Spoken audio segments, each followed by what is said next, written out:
Salut tout le monde, c'est Astarion, j'espère que vous allez bien parce que de mon côté c'est la pêche et je suis très content de vous proposer cette nouvelle vidéo au concept très classique de cette chaîne YouTube, des retours achats jeux vidéo. Ça fait un moment qu'on n'en avait plus fait sur cette chaîne YouTube, faut dire que j'ai bien réduit les dépenses jeux vidéo mis à part les vides-greniers parce que depuis plusieurs années on ne trouve plus des superbes affaires dans les caches et pour les magasins faut attendre les soldes pour récupérer des jeux à très bas prix. Et en parlant de ça, les prochaines soldes été 2023, c'est pour bientôt, dans moins de 3 semaines, le 28 juin, si je ne me trompe pas. J'espère que vous avez prévu votre budget, parce que moi, de mon côté, toutes les bonnes affaires, je vais tout rafler pour augmenter encore plus la collection de jeux vidéo. Faut dire que j'ai toujours ce principe en tête, dès que je tombe sur un jeu à un prix très réduit, pour vraiment une bouchée de pain, je le prends même si de base le jeu ne m'intéresse pas au premier abord. Je peux peut-être tomber sur une superbe surprise en le testant un jour. Concernant les achats d'aujourd'hui, j'en ai un petit paquet à vous présenter puisque depuis la dernière fois, j'ai pu récupérer ce petit tas de jeux contenant des jeux Xbox, PS4, PS5 et Nintendo Switch. Et en plus, en bonus crack, on a ce collier à ouvrir qui traîne dans un coin de mon appartement depuis, je crois, 1 ou 2 ans. Donc je me demande pourquoi j'ai attendu si longtemps pour l'ouvrir. Enfin si, je l'avais déjà ouvert pour vérifier le contenu, mais j'avais jamais rangé les jeux dans ma collection, ce qui signifie que je vous les ai jamais présentés. Ou peut-être que je vous ai présentés à travers un TikTok ou un short. Et puis vous allez voir que certains jeux que vous allez voir, vous avez peut-être déjà dû les voir précédemment, mais pas dans une vidéo classique dans ce style-là. Bon alors, on va commencer par quoi? On va commencer par la Xbox, la PS4, la PS5 ou la Nintendo Switch. Je pense qu'on va commencer avec un triplé. Alors là, vous pouvez vraiment me traiter d'acheteur compulsif parce que j'ai acheté 3 fois le même jeu, mais sur 3 plateformes différentes. Faut dire que comme j'ai super bien apprécié le jeu que je vais vous présenter, c'était logique pour moi, en tant que collectionneur de jeux vidéo, de le récupérer sous toutes les versions sorties. Et quand vous allez voir le titre de ce jeu, vous n'allez pas être étonné. Parce que vous savez, comme vous avez pu le voir sur my live Twitch il y a fort longtemps, je suis passé énormément de temps sur les Cuphead et quand ils ont sorti une version boîte de ce jeu, j'ai pas réfléchi plus longtemps, j'ai souhaité le récupérer dans ces 3 formats. Donc nous avons sur la Nintendo Switch, c'est le seul qui a été ouvert parce que je voulais faire une petite partie sur la Nintendo Switch, mais finalement je l'ai ouvert un peu dans le vent. Mais c'est pas grave parce que comme ça j'ai pu voir le contenu de cette édition boîte parce qu'il s'agit d'un jeu indé où il y avait un steelbook qui était sorti précédemment mais ne contenant pas un CD du jeu. C'était sur la Xbox, il y avait juste un code pour le jeu. Et là on a le droit à des petites cartes et voilà, ça reste vraiment très simple et surtout très plaisant de récupérer pour les fans de Cuphead. Je l'ai terminé en large et en travers. J'ai débloqué le trophée platine sur la PS4. J'ai débloqué tous les succès sur la Xbox. Il faut dire que c'est un run and gun avec un style graphique tellement charmeur qu'il était obligé pour moi de passer beaucoup de temps et de l'apprécier de fond en comble. Donc comme je le disais, j'ai récupéré la version Xbox, la version PS4 et la version Nintendo Switch. Et je suis extrêmement content de les avoir pu les récupérer en version boîte pour alimenter ma collection de jeux vidéo. Faut dire qu'en ce moment, je m'intéresse de plus en plus à la scène indé et ce que je trouve dommage, c'est que les jeux ne sortent pas forcément en boîte. Là, j'ai terminé Loopero et j'aimerais bien récupérer une version boîte juste pour la collection. Et je viens de m'apercevoir que c'était Special Reserve Game avait sorti une version boîte de Inscription. Et je l'ai fait récemment et c'est vraiment un super jeu. Donc je pense que je mettrai le prix pour récupérer au moins une version boîte. Concernant ces Cuphead, c'était 30 € pièce. Je crois qu'il y avait même une petite réduction lorsque je les avais achetés sur Amazon. Ça m'est revenu à 27 € le jeu. J'ai dit allez, je les récupère. Au moins je suis extrêmement content d'avoir récupéré ces excellentes pépites pour la collection. Cuphead. On a attendu beaucoup de temps pour le DLC. Alors je pense qu'un Cuphead 2, ce ne sera pas pour tout de suite. Il faudra peut-être attendre 5-10 ans. On ne sait pas si on sera encore là. Et on ne sait pas si on sera encore sur la PS5 ou sur la Xbox Series. Je ne pense pas. Bon, maintenant on va passer... alors, avec quel jeu va-t-on continuer? Je pense qu'on va continuer avec la Nintendo Switch. J'ai fait une petite commande récente sur Amazon, encore une fois. Et... je voulais absolument récupérer une version remaster de Metroid Prime, jeu qui était sorti de base sur la Nintendo GameCube, que j'ai terminé quelques fois, j'ai vraiment passé d'excellents moments dessus, et c'était normal que j'allais récupérer un jour une version boîte du remaster sorti sur la Nintendo Switch. À ce qui paraît, il va y avoir de plus en plus de jeux sortis sur la GameCube de base qui vont ressortir en version boîte sur la Nintendo Switch, et c'est une chose qui ne me surprend pas, parce que les graphismes de la GameCube sont assez proches de la Nintendo Switch. Bon, il faut dire les termes. Quand on regarde la gueule des derniers Pokémon, on dirait de la Nintendo GameCube. Et quand on voit la prouesse des jeux Nintendo GameCube à son époque, en ce qui concerne les graphismes, c'était plus beau que de la PS2. Alors c'est normal que les gens ne verront pas la différence quand ça ressort sur la Nintendo Switch. Vivement qu'on va voir un jour le F-Zero-GX, mais il y a de fortes rumeurs que ce sera le prochain jeu remaster qui sortira sur la Nintendo Switch pour les jeux de la GameCube. Mais peut-être qu'on aura le droit au Zelda sorti sur la GameCube, donc soit le Wind Walker, soit le Twilight Princess. Oui, je dis Twilight Princess et j'aime bien vous troller par rapport à ça. Ce qui m'a pas empêché de trouver en magasin pour pas trop cher le Skyward Sword, qui était bradé à 30 € hors période solde. J'étais extrêmement étonné. Je l'avais récupéré à Boulanger de l'île d'Abo. Je vois ça, 30 €. Je dis, ah tiens, c'est un Zelda sous blister, 30 €. Je l'ai fait dans la collection. Allez, je le récupère. Ça fait toujours un super jeu à ajouter à ma ludothèque Nintendo Switch qui continue à s'agrandir. Et s'agrandit de jour en jour. Je dois être, je sais même pas, je dois avoir combien de jeux actuellement. Et ça, c'est un jeu de très bonne qualité, je ne l'ai pas encore fait, à ajouter pour la collection. Je pense que vous êtes d'accord, mais peut-être que pour les puristes de Zelda, ce Skyward Sword, ça vaut pas du tout Wind Walker ou Twilight Princess. D'ailleurs, en parlant de ces deux jeux, je me demande si l'un des deux, voire les deux, ressortiront sur la Nintendo Switch. Et je ne serais pas étonné une nouvelle fois si ça arrive un jour. Comme vous le savez, Nintendo, ils aiment bien le recyclage et ils aiment bien ne pas trop se fouler. Évidemment, on verra par rapport à la suite. Mais en y repensant, des jeux GameCube de grande qualité à ressortir sur la Switch, il n'y en a pas qu'un petit peu. Pour le prochain jeu Nintendo Switch acheté à ce jour. Alors là, je l'ai récupéré parce que c'est un jeu, d'après ce que j'ai pu voir, qui est rare. C'est la première fois que je vois, c'est un jeu qu'on ne voit pas du tout dans les vides-greniers. C'est AI The Somnium Files, Nirvana Initiative. Alors là, je l'ai récupéré uniquement pour la collection. Je ne sais même pas si je vais y jouer un jour. Et c'est vrai que si on prend un peu de recul, il y a beaucoup de jeux Nintendo Switch obscurs, très niche, qui ressortent en ce moment. C'est très intéressant si vous désirez vous compléter une collection de grande qualité. Après, concernant AI Nirvana Initiative, alors là, je sais pas ce que c'est que ce jeu. Ça m'a l'air d'être un visual novel, des jeux réservés aux puristes. Ah, par contre, c'est Spike Chunsoft qui a fait ça? Ou ils l'ont édité? Enfin, j'en sais rien. Enfin, quoi qu'il en soit, je sais même pas si je vais le mettre dans ma Nintendo Switch. Mais en attendant, ça fait toujours un beau petit jeu à ajouter à la collection. Je l'ai récupéré dans le bac occasion de Leclerc à 35 €. J'ai dit, attends, quoi, c'est quoi ce jeu? 35 €. Je regarde sur internet, il en vaut 60. J'ai dit, s'il n'a pas baissé entre temps, j'ai dit, oh, bon, allez, je le récupère, c'est pas perdu. Ça, c'était pour les jeux Nintendo Switch. Donc, ils étaient au nombre de 3. Donc, Cuphead, Metroid Prime, AI, Zelda Skyward Sword. Que des bons titres. Mais je vous rappelle qu'il y a des jeux Nintendo Switch à l'intérieur de ce colis. Mais on va l'ouvrir après la présentation des derniers jeux PS5 achetés à ce jour. Et ils sont au nombre de 5. On va commencer par le jeu que j'attendais le plus cette année. Et je n'ai pas du tout été déçu. Sans surprise, c'est Resident Evil 4 Remake.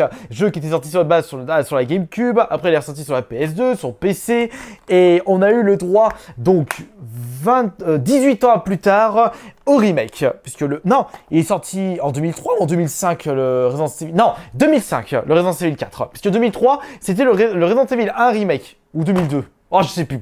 Je suis plus à jour au niveau de mes dates. Quoi qu'il en soit, ce jeu est d'une beauté fatale, monumentale une monumentale prouesse de la part de Capcom. De toute façon, ils sont passés maîtres des remakes.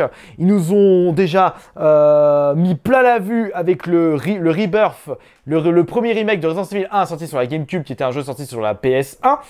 Ils nous ont balancé une pépite monstrueuse avec le remake du 2 sur la PS4. Et j'avais une totale confiance envers Capcom pour ce remake du 4. Et ils nous ont servi sur un plateau d'argent, limite un plateau en diamant. Un jeu de grande classe. Je l'ai terminé 2 fois à la suite. Franchement, énorme. Et c'était vraiment plaisant de pouvoir refaire l'aventure Resident Evil 4 avec des bonus. Et au moins, ce n'était pas du tout la même chose. Nintendo, prenez-en de la graine pour la prochaine fois. Le prochain jeu, je suis en train de le faire actuellement. C'est Street Fighter 6 qui est sorti la semaine dernière.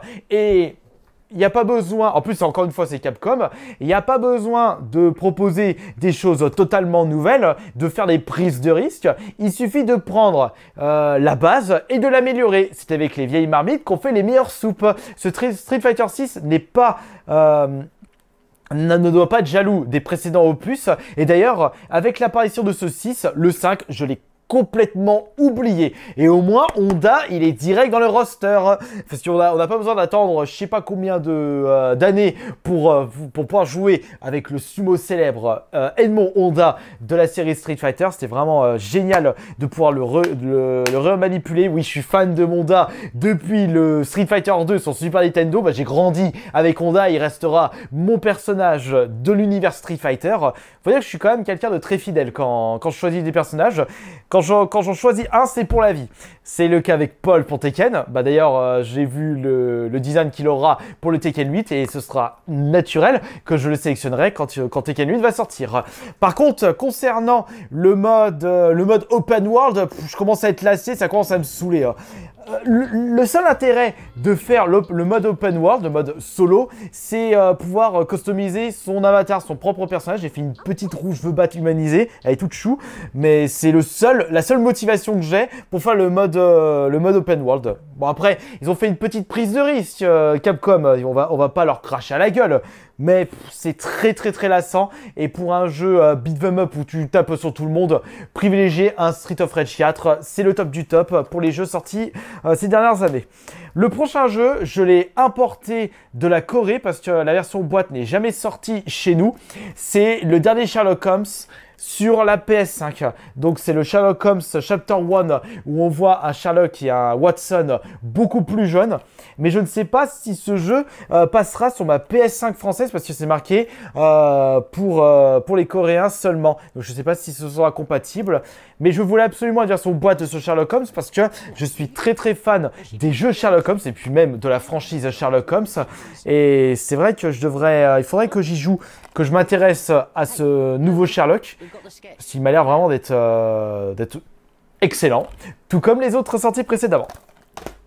Maintenant, je pense que maintenant que je suis ressorti lassé du mode open world de Street Fighter 6, je crois que je vais installer sur ma PS5 ce Tchernobylite que j'ai récupéré pour la modique somme de 19 € sur Amazon. Il y avait une petite promotion et à ce qui paraît, c'est un survival horror FPS dans l'univers post-apocalyptique, guerre nucléaire. De toute façon, vu le titre du jeu, on s'en serait douté. Et à mon avis, ça m'a l'air d'être du bon. J'ai hâte de l'installer dans ma console et de voir s'il en a dans le ventre. Je suis sûr qu'il faudra que je m'attende à un jeu dans le même style que Metro 2033. Ma main a coupé, mais je vous en dirai plus tard. Je me demande si l'un d'entre vous a pu tester ce jeu, mais il m'a l'air vraiment d'être énorme et c'est ça qui m'a attiré pour l'achat de ce jeu. Mais je voulais pas mettre 40-50 €. J'attendais une petite promotion et là, j'ai sauté le pas. Par contre, le prochain jeu PS5 de cette vidéo achat, j'ai pas attendu pour le récupérer parce que j'ai pu le faire quand il était sorti en version dématérielle. C'est encore un jeu indé, mais tellement mignon et sadique en même temps. J'espère que vous avez testé au moins une fois dans votre vie Cult of the Lamp. C'est en réalité un mélange de, je dirais, de hack and slash roguelite avec des éléments à la Animal Crossing où vous gérez votre propre culte et vous faites les actions pour que les membres de votre culte soient heureux. Par contre, qu'est-ce qu'ils sont? Il faut vraiment les prendre par la main pour nettoyer leur caca. J'ai retenu que ça, moi, mais n'importe quoi. Non, mais franchement, ce Cult of the Lamp, il est mignon, sadique, il est incroyable. C'est d'ailleurs l'un des derniers jeux indés qui a marqué les esprits de ces dernières années et je suis entièrement d'accord. C'est un jeu excellent, extra, que je vous recommande fortement et j'attendais qu'une version boîte allait sortir pour pouvoir l'ajouter dans ma collection. C'est ça que j'aime bien, c'est lorsque je découvre des super jeux indés, lorsque j'ai la possibilité de les acheter en boîte, je les récupère même si j'ai pas l'intention de les ouvrir ou de les refaire. C'est juste pour voir la boîte. Juste quand je le vois, j'ai dit ah, Cult of the Lamp, j'ai passé beaucoup de temps dessus. Quand je vois la jaquette d'un jeu, tout de suite ça me rappelle tous mes souvenirs et c'est pour ça que j'aime bien posséder beaucoup de jeux dans ma collection parce qu'il suffit que je regarde un jeu, ah, j'ai fait ça, c'était comment, les points forts, les points faibles, est-ce que j'ai passé beaucoup du bon temps dessus, combien de temps je suis passé de temps, etc. etc. Et ça, c'est bien quand vous achetez les versions boîte. Maintenant, on va s'occuper du colis. Et le colis, dedans, ce sont en réalité des jeux indés qui sont sortis en version boîte. Et ça, c'est Strictly Limited. Oui, c'est Strictly Limited. Alors, je me demande pourquoi... Merde, je peux vous montrer l'adresse. Oh, puis on s'en fout, de toute façon, vous savez où est-ce que j'habite. Strictly Limited. Et je me demande ce qu'il y avait à l'intérieur de ce colis. Je crois que c'était ça. Oui, alors voyons voir. Hop. Alors, qu'est-ce que nous avons à l'intérieur? À l'intérieur, nous avons cette petite affiche que je vais vous présenter tout de suite. Qu'est-ce que c'est que ça? Ah, c'est une affiche rétro du jeu. Parce que dans ce colis se trouve la même série de jeux, une série de jeux indés que je n'ai pas pu faire à l'époque. C'est en réalité une série de run and gun. J'ai grandi avec Probotector, Contra, et pourtant je n'avais pas fait les Metal Slug qui sont les piliers du genre. Et voilà à quoi ressemble le poster. Ça fait très rétro. Et puis même, ça a été fait au crayon. Je trouve ça excellent. Le gars, il a fait un bon boulot. Et donc, les jeux se trouvent juste ici. Ils sont au nombre de 4. Et on a même le droit à un petit bonus. Le petit bonus, c'est l'OST du jeu. Le voilà. L'OST de Turrican, parce que dans ces jeux se trouvent, en réalité, enfin dans ce colis se trouvent les jeux issus de la licence Turrican. Waouh! J'ai attendu de récupérer ces versions boîte pour pouvoir me les faire. Enfin, je dis ça se trouve, je vais même pas avoir l'occasion, enfin penser à les installer dans la console, ils vont peut-être rester sous blister. Mais dans tous les cas, oh, on a des cartes postales de chez Strictly Limited, elles sont pas mal. Mais dans tous les cas, il faudrait peut-être que je découvre ces jeux qui étaient sortis à l'époque de la Super Nintendo. Un peu pour mon expérience personnelle et pour ma culture vidéoludique. Même si je connais beaucoup de choses, je ne connais pas tout, malheureusement. Après, ça va me faire marrer. Quand j'aime bien troller les gens sur les live Twitch en disant oh bah oui mais moi je connais beaucoup de choses dans les jeux vidéo. Après ça me sort oui mais attends Astérion non t'y connais rien blablabla. Après j'ai mis en œuvre avec mon frère jumeau dans des quiz en convention, des quiz jeux vidéo et on a remporté les premières et deuxièmes places. Il n'y a que l'expérience qui nous permet de savoir si on s'y connaît un jeu vidéo ou pas.